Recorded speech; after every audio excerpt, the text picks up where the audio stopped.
നമസ്കാരം. Raf talk ഫുട്ബോളിലേക്ക് ഏവർക്കും സ്വാഗതം.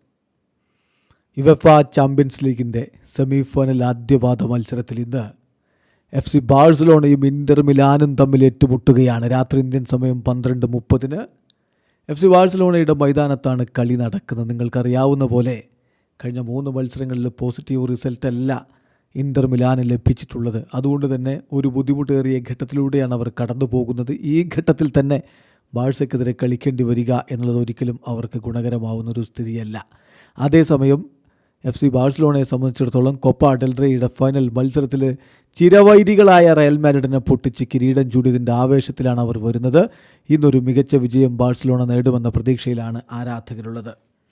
ഈ രണ്ട് ടീമുകളുടെയും നിലവിലെ ഫോം ഗേഡം നോക്കിയാൽ അവസാനമായി കളിച്ച 5 കളികളിൽ ഒരേ ഒരു വിജയമാണ് ഇപ്പോൾ ഇന്റർ മിലാനുള്ളത്. ഒരു സമനില, 3 തോൽവികൾ, തുടരൻ തോൽവികൾ. ബാഴ്സക്കാവട്ടെ അവസാനമായി കളിച്ചിട്ടുള്ള 5 കളികളിൽ 4 വിജയങ്ങളും ഒരു തോൽവിയുമാണുള്ളത്. ഹെഡ് ടു ഹെഡിൻ്റെ കണക്കെടുത്ത് നോക്കിയാലും ബാഴ്സലോണയ്ക്ക് തന്നെയാണ് മുൻതൂക്കം. 6 വിജയങ്ങൾ ബാഴ്സ നേടിയപ്പോൾ 4 സമനിലകൾ ഉണ്ടായി. 2 കളികളെ ഇന്റർ വിജയിച്ചുള്ളൂ. 17 ഗോളുകൾ ബാഴ്സ അടിച്ചപ്പോൾ തിരികെ 10 ഗോളുകളെ ഇന്ററിന് ബാഴ്സയുടെ വലയിലേക്ക് എത്തിക്കാൻ പറ്റിയിട്ടുള്ളൂ. ഇന്റർ മിലാൻ്റെ കോച്ച് സിമോൺ ഇൻസാഗി പറയുന്നു, ഞങ്ങളിപ്പോൾ ചാമ്പ്യൻസ് ലീഗിൻ്റെ സെമി ഫൈനലിലാണ്, അതുകൊണ്ട് തന്നെ ഞങ്ങൾ കഴിഞ്ഞ കളികൾ തോറ്റു എന്ന് പറഞ്ഞുകൊണ്ട് ഇതൊരു ഡിഫിക്കൽട്ട് മൊമെൻ്റായിട്ട് പറയേണ്ടതില്ല. ഞങ്ങളെല്ലാവരും വളരെ എക്സൈറ്റഡ് ആണ്. മുന്നിലുള്ള ഈ ഒരു ചാലഞ്ചിങ് ലോകത്തെ ഏറ്റവും മികച്ച ടീമുകളിൽ ഒന്നിനെതിരെയാണ് കളിക്കേണ്ടത്. അതിന് കൃത്യമായ ധാരണയോടുകൂടി തന്നെയാണ് ഞങ്ങൾ നേരിടാൻ പോകുന്നത്.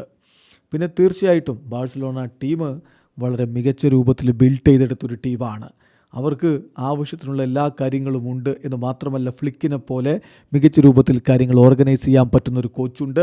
അദ്ദേഹം ബയേണിലും ജർമ്മനിയിലും ഒക്കെ ഇത് തന്നെയാണ് ചെയ്തിരുന്നത്. സോ അവരുടെ ടീമിൻ്റെ ഈ ഒരു മുന്നോട്ട് പോക്ക്, അവരുടെ യൂത്ത് സെക്ടറിൻ്റെ മികവ്, അതിനൊക്കെ അവരെ കൺഗ്രാജുലേറ്റ് ചെയ്യേണ്ടതാണ്.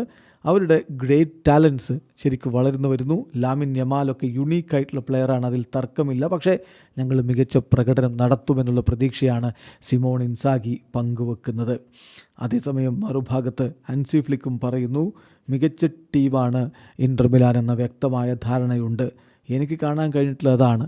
അതേസമയം എൻ്റെ താരങ്ങളെല്ലാവരും വളരെ ഫോക്കസ്ഡുമാണ്, ഞങ്ങൾ മികച്ച പ്രകടനം നടത്തുമെന്ന് അദ്ദേഹവും പറയുകയാണ്. അപ്പോൾ എന്ത് സംഭവിക്കുമെന്നുള്ളത് കാത്തിരുന്ന് കാണണം. വീഡിയോ അവസാനിക്കുന്ന ഫുട്ബോൾ ലോകത്തെ കൂടുതൽ വിശേഷങ്ങളുമായി റാഫ് ടോക്സ് എത്താം.